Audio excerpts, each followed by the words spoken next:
Good morning ladies and gentlemen, welcome to డమాబోస్ YouTube channel.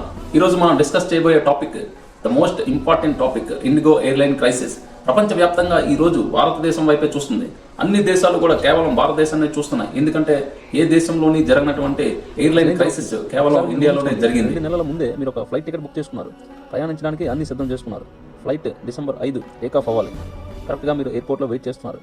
కరెక్ట్గా half an hour ముందు you got a message that your flight has been cancelled, sorry for the inconvenience. ఎయిర్పోర్ట్లో జనం అందరూ ఉన్నారు, వృద్ధులు, చిన్నపిల్లలు, కుర్రవాళ్ళు. అందరి కళ్ళల్లో ఒకటే భయం. ఫ్లైట్స్ అన్ని డిస్ప్లే బోర్డులో క్యాన్సిల్డ్ అని వస్తున్నాయి. కొంతమంది ప్రయాణికులు ఎయిర్పోర్ట్ మేనేజ్మెంట్ వారితో గొడవ పడుతున్నారు. మరికొందరు ఆ దేవుని ప్రార్థిస్తున్నారు, మా ఫ్లైట్ ఏదోలాగా స్టార్ట్ అవ్వాలి అని చెప్పి. ఇంకొందరు ఏం చేయాలో అర్థం అవ్వట్లేదు. ఇదంతా చూస్తుంటే ఇదేదో సినిమా షూటింగ్ జరుగుతుందా అన్నట్లుగా ఉంటుంది. కానీ అక్కడ జరిగిందంతా మనమంతా యాక్సెప్ట్ చేయలేని పచ్చి నిజం. ఇదే మన దేశంలో జరుగుతున్న ఇండిగో క్రైసిస్. ఇండియాలోనే లార్జెస్ట్ ఎయిర్లైన్ ఏంటంటే మనందరికీ గుర్తుకొచ్చేది ఇండిగో ఎయిర్లైన్స్. దాదాపు 64% మార్కెట్ షేర్ ఉన్న ఈ ఇండిగో ఎయిర్లైన్ ఇప్పుడు భారతదేశాన్ని నేషనల్ మీడియా ముందు స్పాట్ లైట్లో నిలబెట్టించింది. భారతదేశంలో 100 ఫ్లైట్లు గాల్లో ఎగిరాయంటే అందులో 65 ఫ్లైట్లు ఇండిగో ఎయిర్లైన్స్ వాళ్ళవే ఉంటాయి. కేవలం రిమైనింగ్ 35 ఫ్లైట్స్ మాత్రం వివిధ ఎయిర్లైన్స్కి సంబంధించినవి అయి ఉంటాయి. మరి అలాంటి ఒక కంపెనీ, అంత పెద్ద కార్పొరేట్ కంపెనీ ఒక్క రోజులోనే ఏ విధంగా కుప్పకూలిపోయింది? ఆకాశంలో ఎగరాల్సిన లక్షల మంది ప్యాసింజర్లను రోడ్డు మీద పడేశారు. ఒకే రోజు 1100 ఫ్లైట్లు, సుమారు 1100 ఫ్లైట్లు క్యాన్సిల్ అయ్యాయి. ఈ ఫ్లైట్ క్యాన్సిల్ అయిన తర్వాత ఆ ప్యాసింజర్కి ఏం చేయాలో తెలియట్లేదు. ఇమీడియట్గా వేరే ఫ్లైట్ బుక్ చేద్దాం అనుకుంటే ఈ మార్కెట్ షేర్ ఎక్కువగా ఉన్న ఇండిగో ఎయిర్లైన్స్ అన్ని క్యాన్సిల్ అయ్యాయి. కేవలం డొమెస్టిక్ ఎయిర్లైన్స్ మాత్రమే క్యాన్సిల్ అయ్యాయి. అయితే 5,000 రూపాయలు ఉన్న ఫ్లైట్ టికెట్ వేరే ఎయిర్లైన్లో చూస్తే 50,000కి వెళ్ళిపోయింది సుమారుగా. అంటే కస్టమర్ డిమాండ్ అనేది ఎక్కువగా ఉంది, సప్లై తక్కువగా ఉంది. దీనివల్ల ఏమవుతుందంటే ప్రైజెస్ అన్ని కూడా అయ్యాయి. ఇదంతా ఒక సినిమాలో జరిగిన సన్నివేశంలో మనకు కనబడుతుంది. ఎందుకు ఇదంతా జరిగింది? కేవలం డిసెంబర్ 5 మాత్రం ఎందుకు ఇదంతా జరిగింది అంటే, మరికొందరు నిపుణులు ఏం చెప్తున్నారంటే, Russia president, the most powerful person in the world, Russia's president Vladimir Putin ఇండియాకి వచ్చిన టైంలో ఇదంతా జరగడం భారతదేశానికి ఎంత అవమానకరంగా ఉంటుంది. రష్యాకి మరియు భారతదేశానికి మధ్య ఉన్న సంబంధాలని దెబ్బతీయడానికే ఒక ప్రైవేట్ కార్పొరేట్ కంపెనీ సీఈఓ ఇదంతా ప్లాన్ చేశాడని నిపుణులు చెబుతున్నారు. అంచనాలు, ఊహాగానాలు పక్కన పెడితే అసలు what is the main root cause of this IndiGo airline crisis అనేది మనం గమనించినట్లయితే మెయిన్గా ఒక పాయింట్ మనకు గుర్తుకొస్తుంది. అదే FDTL, flight duty timings limitations. What is FDTL? FDTL అంటే ఫ్లైట్ డ్యూటీ టైమ్ లిమిటేషన్స్. అంటే ఒక పైలట్ ఎంత టైం డ్యూటీ చేయాలి, ఏ టైంలో రెస్ట్ తీసుకోవాలి, నైట్ డ్యూటీ అంటే ఏంటి, నైట్ వర్కింగ్ అవర్స్ ఏంటి, నైట్ డ్యూటీలో ఎన్నిసార్లు టేక్ ఆఫ్ అవ్వాలి, ఎన్నిసార్లు ల్యాండింగ్ అవ్వాలి, ఇటువంటి విషయాలని గురించి క్షుణ్ణంగా తెలియజేసేదే ఈ ఎఫ్డిటిఎల్.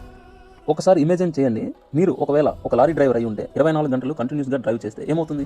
24 అవర్స్ ఒక మనిషి, అది లారీ డ్రైవర్ అయినా, బస్ డ్రైవర్ అయినా, ట్రైన్ డ్రైవర్ అయినా, ఆటో డ్రైవర్ అయినా, చివరికి ఏరోప్లేన్ డ్రైవర్ అయినప్పటికీ కూడా ప్రతి మనిషికి ఉన్నది 24 గంటలు.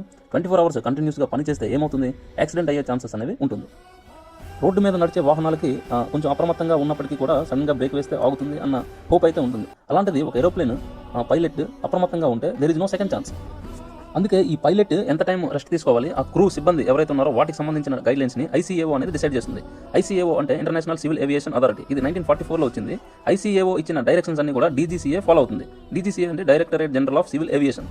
ఈ డీజీసీఏ 2024లో ఒక యాక్ట్ తీసుకొచ్చింది. దాన్నే భారతీయ వాయుయాన్ యాక్ట్ అంటారు. ఈ యాక్ట్ ఏం చెప్తుందంటే, ఈ పైలట్ ఎవరైతే ఉన్నారో కేవలం వారానికి 35 గంటలు మాత్రమే ఫ్లై చేయాలని చెబుతుంది. ఇది ఓల్డ్ రూల్ ప్రకారం సుమారు 50 గంటలు పైలట్ వారానికి పనిచేయాల్సి ఉంటుంది. దీనివల్ల ఏమైంది? పైలట్ తాలూకా వర్కింగ్ అవర్స్ అనేవి తగ్గిపోయి, ఫ్లైట్స్ కామన్గానే ఉన్నాయి, బట్ వర్కింగ్ అవర్స్ అనేవి తగ్గిపోయి. దీనివల్ల న్యూ పైలట్స్ని రిక్రూట్ చేసుకోవాల్సిన అవసరం ఎంతైనా ఇండిగో ఎయిర్లైన్స్కి ఏర్పడింది. పైలట్ వర్కింగ్ అవర్స్ తగ్గిపోయి, కానీ జీతం మాత్రం తగ్గలేదు. సాధారణంగా ఒక మినిమం ఎక్స్పీరియన్స్డ్ పైలట్ జీతం నెలకి 2 లక్షల నుంచి 3 లక్షలు ఉంటుంది. అదే ఒక హై ఎక్స్పీరియన్స్డ్ పైలట్ మనం తీసుకుంటే సుమారు 7 లక్షల నుంచి 12 లక్షల జీతం ఉంటుంది పర్ మంత్. అది అంటే దీనివల్ల ఏమైంది? ఇండిగో తన తాలూకా పైలట్కి ఇచ్చే పని తగ్గిపోయింది, కానీ జీతం మాత్రం అలాగే ఉంది. ఇండిగో ఎయిర్లైన్స్ తాలూకా వివరాలు మనం చూసుకున్నట్లయితే ఇండిగో దగ్గర సుమారు 420 ఎయిర్ క్రాఫ్ట్స్ ఉన్నాయి. ఇండిగో ఒక రోజుకి 2200 సార్లు ఒక ఫ్లైట్ అవుతుంది. అంటే సుమారుగా ఒక ఎయిర్ క్రాఫ్ట్ 5 టైమ్స్ గాల్లో ఎగురుతుంది.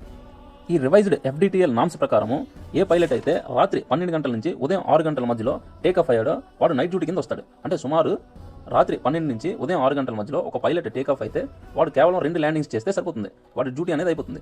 ఇంతకు ముందు రూల్ ప్రకారం అది ఎలా ఉండేదంటే రాత్రి 12 నుంచి ఉదయం 5 వరకు ఉండేది. ఇప్పుడు రివైజ్లో ఏం చేశాడు? రాత్రి 12 నుంచి ఉదయం 6 వరకు పెంచాడు. అంటే ఒక 1 అవర్ అనేది టైం పెంచాడు అక్కడ. ఈ 1 అవర్ టైం పెంచడం వల్ల ఇండిగో ఎయిర్లైన్స్కి చాలా పెద్ద నష్టం అయితే వచ్చింది అక్కడ. Most of the IndiGo airlines early morning 5 to 6 మధ్యలో టేక్ ఆఫ్ అవుతుంది. ఇవన్నీ కూడా డే డ్యూటీ కిందకు వచ్చేవి ఇది వరకు. ఇప్పుడు రివైజ్డ్ ఎఫ్డిటిఎల్ ప్రకారం ఇవన్నీ కూడా నైట్ డ్యూటీ కిందకు వస్తుంది. ఏ వ్యక్తి అయితే నైట్ డ్యూటీ కింద వచ్చాడో కేవలం 2 ల్యాండింగ్స్ ఇస్తే సరిపోతుంది. ఈ నెంబర్ ఆఫ్ ల్యాండింగ్స్ అనేవి మనం క్లియర్గా గమనిస్తే ఓల్డ్ రూల్లో నైట్ డ్యూటీ ల్యాండింగ్స్ అనేవి 6 ఉండేది. ఈ రివైజ్డ్ ఎఫ్డిటిఎల్ ప్రకారం అవి కేవలం 2 ల్యాండింగ్స్ చేస్తే సరిపోతుందని చెప్పారనమాట. ఈ విధి విధానాలన్నీ కూడా ఎయిర్ ఇండియా డీజీసీఏ 18 నెలల ముందే అనౌన్స్ చేసింది. డీజీసీఏ 18 నెలల ముందే అనౌన్స్ చేసింది కాబట్టి డీజీసీఏ తప్పేమీ లేదు అని చెప్పి డీజీసీఏ చెబుతుంది.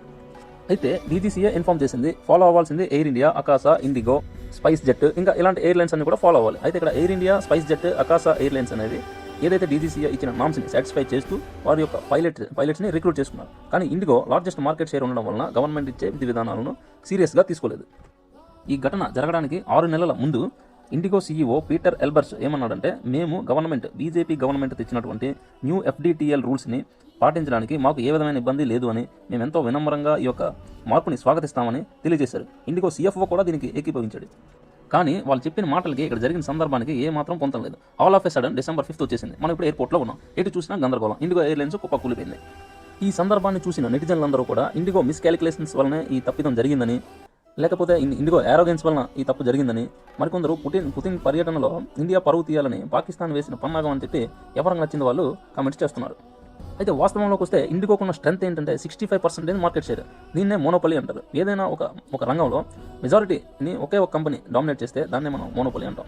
ఇప్పుడు ఇండిగో అతి తక్కువ ధరకే ఫ్లైట్స్ని అరేంజ్ చేస్తుంది. భారతీయులందరూ అతి తక్కువ ధరకే ఫ్లైట్ సౌకర్యం కలిగించిన ఇండిగో ఎయిర్లైన్స్కి కృతజ్ఞతలు చెబుతారు. దీనివలన ఇండిగో ఏం చేసినా గవర్నమెంట్ ఒప్పుకొని తీరాల్సిందే అనే నమ్మకం ఇండిగోకి కలిగింది. ఇలా న్యూ FDTL వలన ఎక్కువ పైలట్స్ని రిక్రూట్ చేసుకోవాల్సి వస్తుంది. పైలట్స్ సంఖ్య పెరిగితే పైలట్ శాలరీస్ పెరుగుతాయి. దానివల్ల ఇండిగో రన్ చేయడం కష్టం అని చెప్పి గవర్నమెంట్ చెప్పిన నిర్ణయాన్ని ఏకీభవిస్తున్నాము అని అంటున్నారు, కానీ ఇంప్లిమెంట్ చేయలేదు.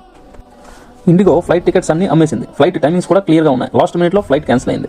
టికెట్ బుక్ చేసుకున్న ప్రతి ఒక్కరూ ఎయిర్పోర్ట్లో ఆందోళనకు దిగారు. ఏదైతే ఇండిగో గవర్నమెంట్కి తాను చెప్పాలో అది తాను చెప్పకుండా ఈ పబ్లిక్ని ఇబ్బంది పెడితే పబ్లికే గవర్నమెంట్ని at the end of the day public suffer అయింది అంటే గవర్నమెంట్ మిస్టేక్ అని చెప్పి ఇండిగో క్యాచ్ చేసింది. ఇది ఇండిగో వేసిన మాస్టర్ ప్లాన్.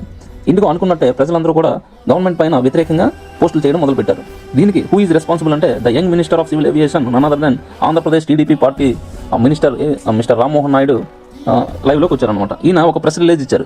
ఏంటి ఇచ్చారంటే, ఏదైతే గవర్నమెంట్ FDTLని ఇంప్లిమెంట్ చేసిందో వాటిని టెంపరీగా హోల్డ్ చేస్తున్నామని చెప్పి ఒక ప్రెస్ రిలీజ్ ఇచ్చింది.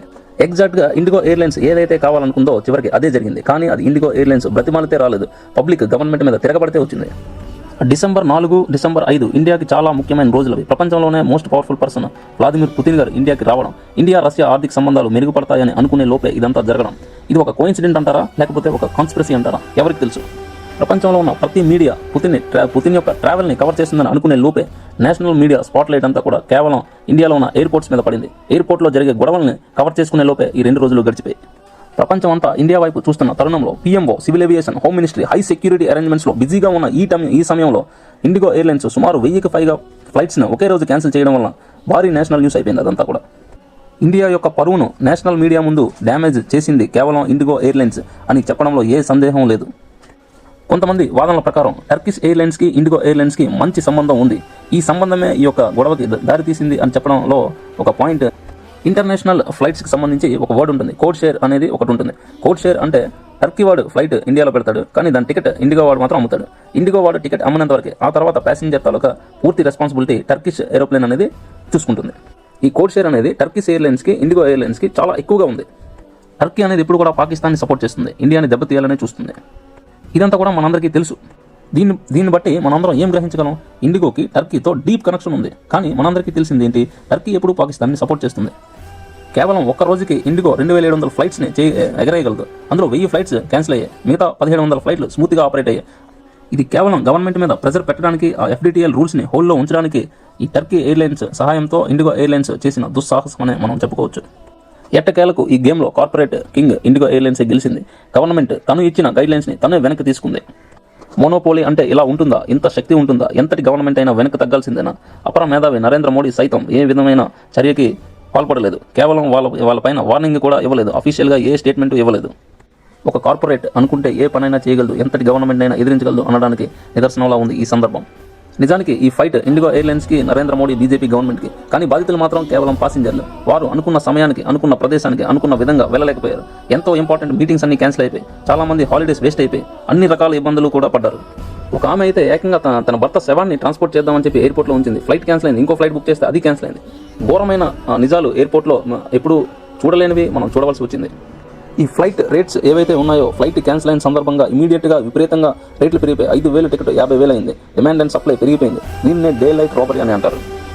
65% ఫ్లైట్స్ అన్ని కూడా ఇండిగో వాళ్ళే నడుపుతున్నారు. ఇండిగో ఒక్కసారిగా ఆగిపోతే దేశం మొత్తం ఎగరడం ఆగిపోతుంది అని చెప్పి రుజువు చేసింది.